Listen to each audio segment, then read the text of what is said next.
Eu não sei se eu passei do tempo ou não passei. Não, mas... passou ainda não. Quer falar mais? Não.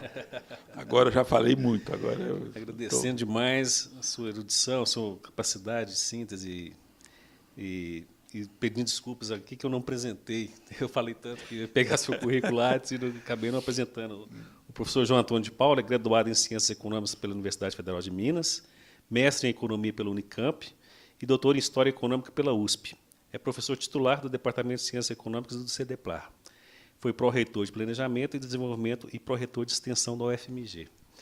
Eu fiquei pensando, inclusive eu pedi para o professor João Antônio para ele dar o título e fazer uma pequena ementa, e ele deu, né, Celso Furtado, Caio Prado e Celso Furtado, complementariedades e divergências. Né? E eu fui reler os clássicos e tentando buscar essas complementariedades e essas divergências para antecipar, ver o que você ia falar. Agora, uma coisa que você não tocou e que eu achei que talvez a gente pudesse iniciar nosso debate, inclusive está aberto, viu, gente, ao público. Vocês, por favor, se organizem para perguntas, aí está disponível. Mas eu vou. Uma das complementariedades que eu notei na obra dos dois, professor, e assim, uma questão mais metodológica, vamos dizer assim, é a teoria dos ciclos econômicos, né? Que ambos, de alguma maneira, usam, né, esse recurso dos grandes ciclos econômicos do açúcar, da mineração, do café e da industrialização. E que hoje, né, apesar de que ainda está bastante presente nas obras de livros didáticos, está sendo questionada, né, de alguma forma superada, vamos dizer assim. Essa teoria já está meio ultrapassada. Como é que você acha que já está superada essa ideia dos ciclos? Como é que você... Pois bem, eu acho que aí tem uma diferença entre eles. Quer dizer, como o Caio Prado escreve em 42, as referências que ele tinha do ponto de vista de história econômica do Brasil, no caso do Caio Prado, eram os textos tipo o texto de 37 do Roberto Simons, assim, né? História Econômica do Brasil, do Vitor Viana, que é 22, Lemos Brito e tal. É uma literatura... A história econômica, o que se tinha publicado até então de história econômica do Brasil era muito pouco e muito precário, eu diria. Né? Pouca coisa, de fato, tinha... O livro do Roberto Simons é um livro importante, não estou discutindo isso, não. Estou dizendo que é uma bibliografia, uma literatura escassa.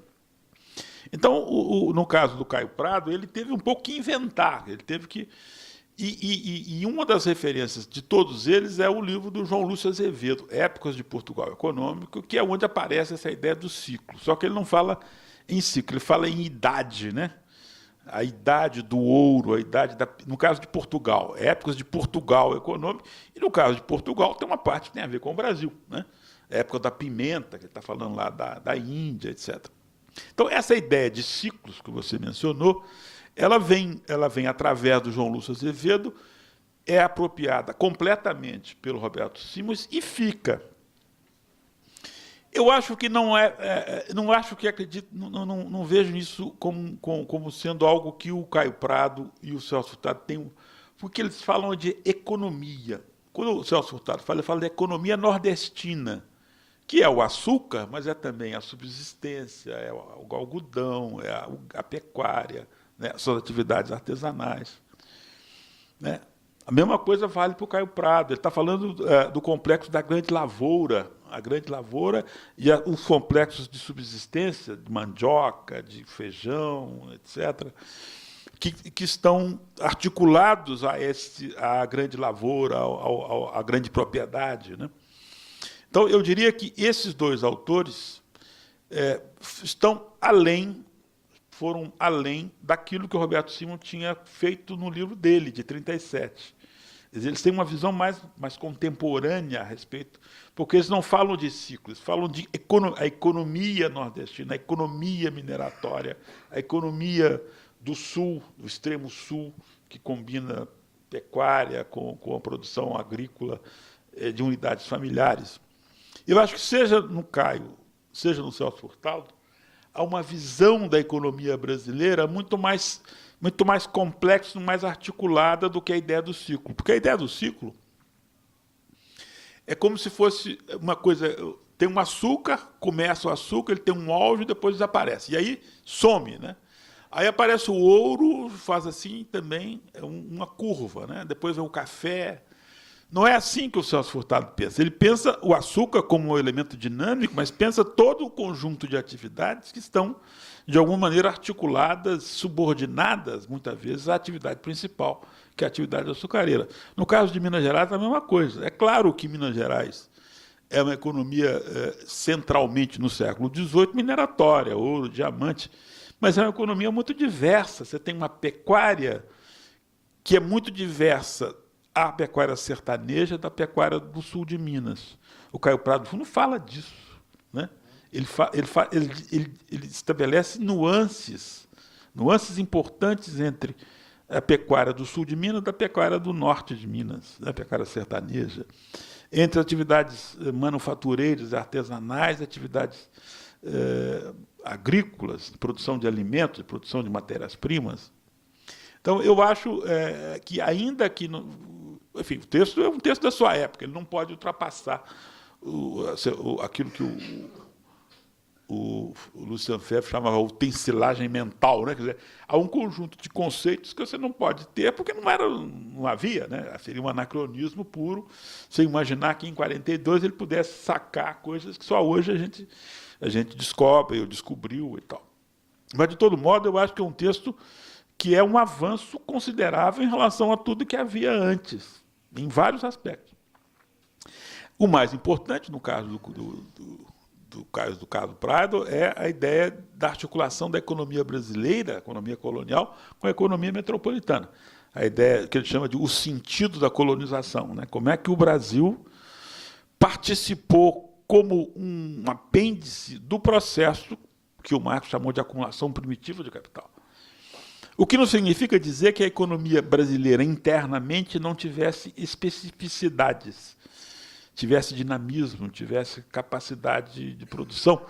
O que o Caio Prado está tentando mostrar é como é que essa economia interna, voltada para o mercado interno e também para o mercado externo, está subordinada a um complexo econômico internacional, atlântico, etc., comandado pelas potências metropolitanas, né? Ou seja, como Portugal participa disso e, de alguma maneira, também subordinada a uma potência maior que a Inglaterra, né? Tem um livro de um historiador italiano chamado Sandro Sideri, chama Comércio e Poder, que ele fala a respeito do colonialismo informal de Portugal com relação à Inglaterra. E é disso mesmo. O Brasil está subordinado a Portugal, que, por sua vez, está subordinado à Inglaterra. Então, você tem... E o Brasil está articulado a Portugal e está subordinado à África. O Brasil tem relações com as colônias portuguesas africanas, Moçambique, Angola, tem com a Índia, com Goa, com Diu, com Macau, na China, enfim. O sistema, digamos, colonial também tem articulações, né? Alguns historiadores de hoje, tipo Luiz Felipe de Alencastre, etc., falam disso. Mas isso é uma coisa que nós sabemos, na época, não se sabe. O Caio Prado intuiu, na verdade, essas coisas, esses complexos de interações. Alguém quer fazer alguma questão? Bom, enquanto isso, eu vou, então, pegar uma deixa que você fez na sua ementa, que você não tocou aqui, que foi a questão de como é que uma obra influencia a outra. Você disse que o Celso Furtado não cita o Caio Prado, né? Então, assim, eu fiquei curioso saber como é que foi essa polêmica em torno disso. Quando o Celso Furtado publicou Formação no Brasil Contemporâneo, o Caio Prado, ele estabeleceu uma série de ideias que vão marcar várias pessoas. O que causou estranheza para alguns, era que o Celso Furtado não menciona o Caio Prado, seja na Economia Brasileira, que é o livro de 54, seja no livro Formação Econômica do Brasil. E aí, eu mesmo, quando eu era estudante, eu vi alguém dizer, não, porque eles brigaram, porque tinha um problema. Ou então era uma questão de uma espécie de o Celso Furtado se recusando a reconhecer a influência do Caio Prado sobre ele, então, uma coisa desse tipo. Depois, a gente descobre muito que é muito mais simples. O primeiro livro do Celso Furtado, que é um livro de história, Economia Colonial Brasileira do século XVI, cita o Caio Prado como tem que ser citado. É o doutorado. Depois, o Celso Furtado diz, bom, como eu já fiz isso aqui, não preciso mais voltar. Ele vai para frente. Não é que ele não tenha citado, ele cita no momento em que ele acha que é adequado, num livro de história. Né? Nesse livro, que é um livro de história econômica, ele vai lá e usa. Né? Usa de maneira, não diria abundante, mas usa com uma certa pertinência, etc., o Caio Prado. Nos outros livros, ele já não precisa fazer isso, porque ele acha que já não é mais o caso, né? Quer dizer, já pode passar, até porque esses livros não têm uma preocupação de historiografia como o primeiro livro tem. São livros de análise econômica e tal. Não tem essa coisa de contextualização, de menção a fatos históricos concretos. Né? São livros muito mais de visões gerais, né? Seja a economia brasileira, seja a formação econômica do Brasil. Então, portanto, não era pertinente, de fato, o uso excessivo, eventualmente, de fontes historiográficas ali, né? Naquele contexto. Alguém mais? Bom, vou ficar aqui, então, papeando com o meu amigo João Antônio. Eu queria só, então, que você, para a gente encerrar, de alguma forma, esses grandes intelectuais engajados, você falou no começo da sua fala como eles estão fazendo falta, né, João? Então, sim, assim, quem que você reconheceria hoje que poderia ocupar esse papel, ou não temos esses intelectuais com esse peso, com essa dimensão, esses grandes historiadores, esses grandes intérpretes? Temos sim, temos grandes nomes.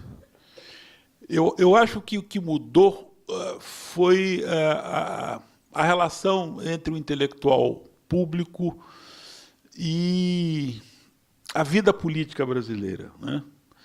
Porque se tornou muito mais complexa, né?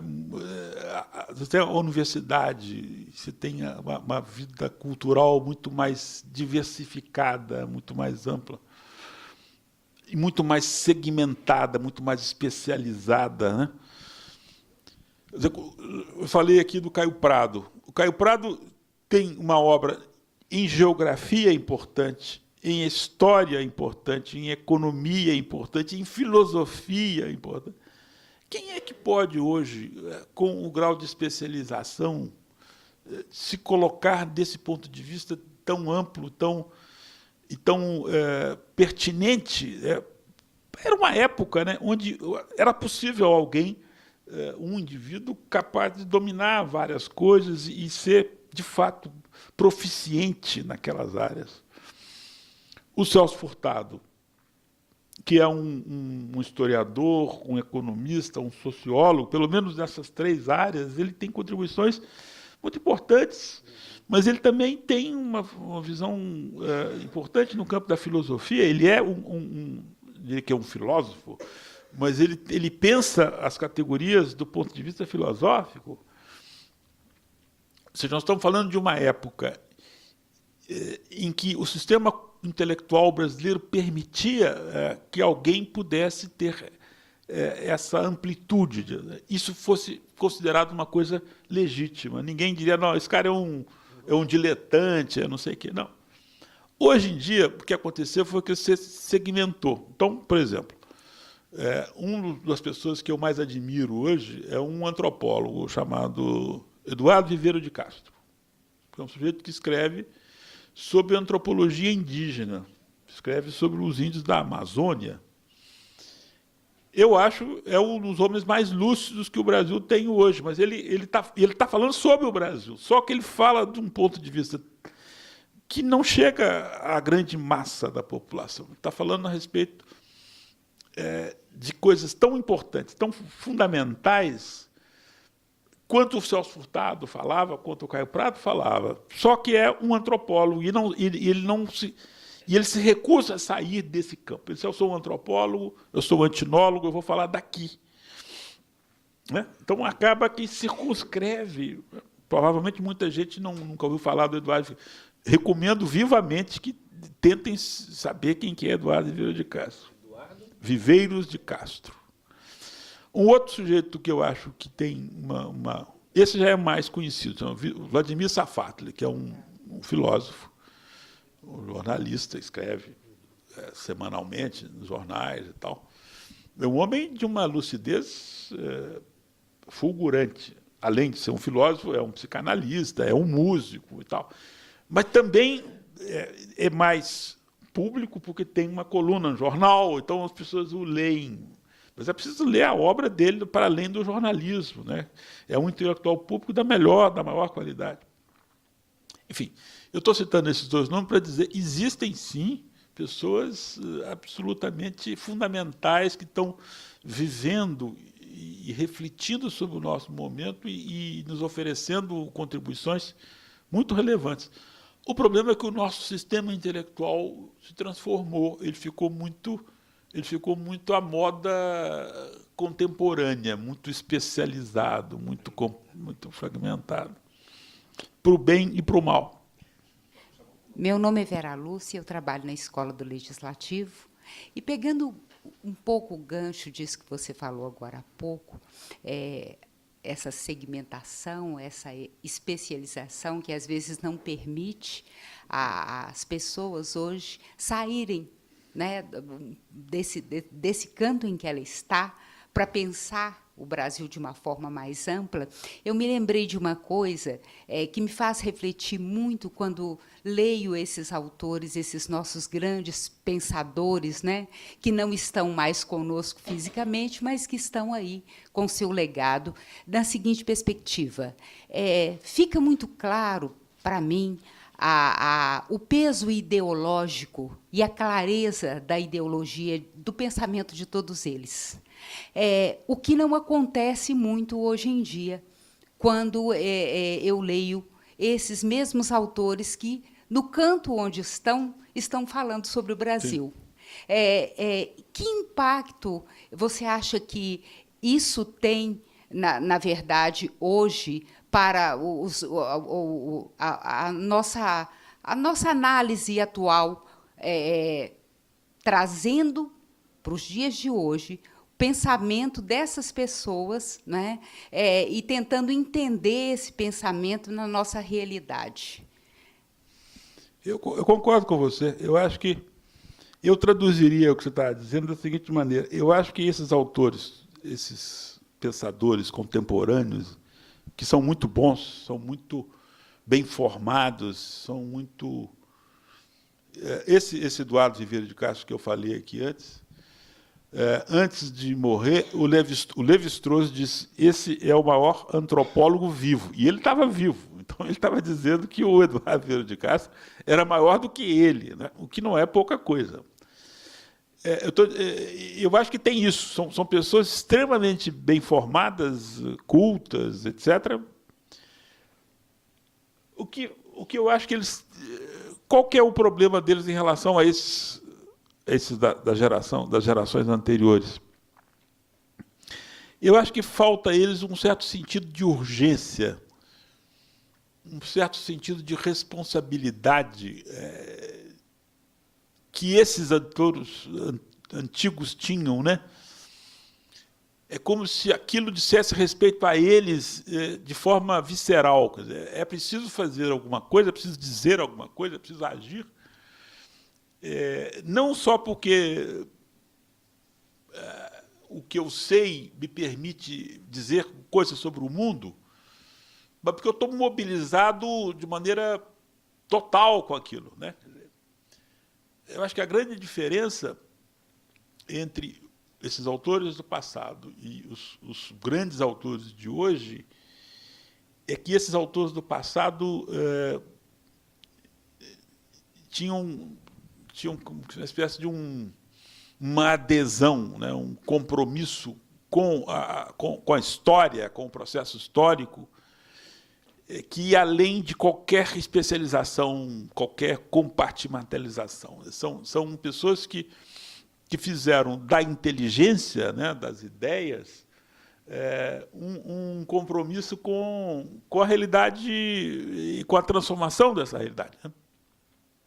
Eu acho que hoje o culto a um saber que tem que prestar contas com um certo padrão universal das ideias, né? Quer dizer, esse tipo de coisa que acontece hoje, o camarada ele tem que pensar sempre no público interno dele aqui, mas com as referências do padrão internacional, né, etc. E tudo o que ele disser tem que estar filtrado por um registro que é o registro, digamos, de uma academia internacional que vai, de alguma maneira, validar ou não o que ele está dizendo. Esses autores do passado não tinham essa preocupação. Eles não estão preocupados em falar para um público externo, em serem reconhecidos como grandes intelectuais internacionais. Não, estão preocupados com a realidade brasileira e vão se jogar nela de uma maneira muito corpórea, né? É tudo que vai junto, não é só a ideia, né? Eu acho que essa é a diferença. Eu não sei se não sei se é verdade o que eu estou dizendo, é uma hipótese, né? Para explicar por que tem uma diferença de tom, né? de pegada, né? Das coisas. Né? Ô, João, você como um intelectual engajado também de alguma forma e que trafega por várias áreas do conhecimento, como literatura, cinema, urbanismo, já vi obras suas nesses temas, eu não poderia deixar a oportunidade passar de você falar um pouquinho do que nós estamos vivendo hoje. Qual é a sua percepção do quadro político atual? Quer dizer, como é que você vê essa nebulosidade toda que está nos embaçando aí na área política e econômica? Você quer que eu responda isso em 1 minuto? Em né? meia hora, tá bom. É mais um programa, né? Deixa eu ver se eu consigo resumir o que eu penso. Primeiro, eu acho que qualquer pessoa que disser que sabe exatamente o que está acontecendo, não sabe. Quer dizer, ele acha que sabe, mas não sabe. É um quadro muito confuso, porque estão presentes coisas muito variadas, né, nesse complexo aí. De uma crise internacional, né, que é uma crise do capitalismo, com todas as suas implicações. Isso é uma coisa fundamental. Se a gente não entender isso, não vai entender o caso brasileiro. O caso brasileiro é parte desse quadro geral. Todas as vezes que o capitalismo está em crise, como agora, e já está em crise há algum tempo, 2007, 2008 para cá, o capitalismo lança mão de um conjunto de instrumentos que são regressivos, todos eles. Desemprego, precarização do trabalho, destruição ambiental, esmagamento de direitos, né? Tudo isso faz parte do mesmo... Especulação, corrupção, tudo isso tem a ver com a crise do capitalismo. Quando a taxa de lucro, vou falar de coisa de economista aqui, a taxa de lucro está caindo, o capitalismo tenta compensar aquela taxa de lucro fazendo coisas que têm um caráter de superespeculação, de corrupção, de venalidades extremadas, etc. São processos que acompanham a crise do capitalismo. Então, se nós não tivermos em conta este quadro, não vamos entender o que está acontecendo no Brasil. Bom, isso é um lado. O outro problema brasileiro, especificamente. Qual que é o problema brasileiro, a meu juízo? Nós tivemos o período Lula, né, Lula-Dilma, mudanças importantes no campo da distribuição de renda, mediante alguns mecanismos. O mais importante deles, obviamente, não foi o Bolsa Família, não foi a transferência de renda. Foi a formalização do trabalho, foi o aumento do salário mínimo acima da inflação, foi a formalização do mercado de trabalho. Essas coisas todas combinadas, frutos de um quadro internacional muito favorável, permitiram, de fato, uma mudança da distribuição de renda. Se você olha os dados, é evidente que houve uma distribuição de renda considerável. O problema é que essa distribuição de renda não foi resultado de mudanças estruturais. Distributivismo sem mudança estrutural tem limites. E nós chegamos nele. Quando a economia mundial entrou em crise, quando a China parou de crescer o que estava crescendo, quando o preço dos commodities caiu, etc., aquele mecanismo que funcionou durante um período do governo Lula e um período do governo da Dilma foi esmagado. Não tem mais jeito de fazer aquele truque. O truque de distribuir renda sem mexer na estrutura do país. É este o quadro que nós estamos vivendo. O que aconteceu a partir daí foi a explicitação desta contradição.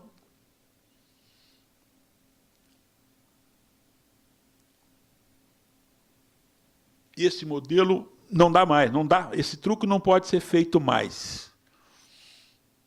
Então, o que aconteceu? Vieram para cá e se colocaram aqui os mesmos mecanismos gerais que estão funcionando na economia mundial. Repressão de salário, desemprego, não sei o quê e tal. A crise econômica desembarcou aqui também, com todas as suas mazelas. A crise política que decorre daí faz parte de um outro processo. Ou seja, quando você, no caso desses governos, né, adotaram mecanismos políticos, financiamento de campanha, não sei o que e tal, que são os mecanismos tradicionais do Brasil, o resultado não poderia ser outro, né? Se você pega um ônibus para São Paulo, você vai para São Paulo, você não vai para o Rio de Janeiro. Se você entrou no negócio, você vai chegar lá, não tem saída. Você faz as mesmas coisas que os outros fazem, que é o quê? Que é um resultado diferente? Não vai ter resultado diferente. Então, a crise política que está aí implica uma reforma radical, fim da presença do dinheiro na vida política, nas eleições, na construção de partidos. Né? Não vai repetir, quer dizer, daqui a pouco se esquece isso aí, vai de novo e o ciclo se fecha de novo. Então, eu diria que existem três âmbitos de problemas. Existem mais, eu estou só querendo... Existe uma crise mundial, que é fundamental, sem ela a gente não vai, de jeito nenhum, avançar na compreensão do que está acontecendo. Você tem uma crise do Brasil específica, da economia brasileira, da forma do funcionamento, e tem uma crise política que tem a ver com, eu acho, a falência completa do sistema político brasileiro. São três crises que estão entrelaçadas. Daí a confusão, daí a dificuldade de olhar mais adiante, porque são várias coisas que estão presentes hoje.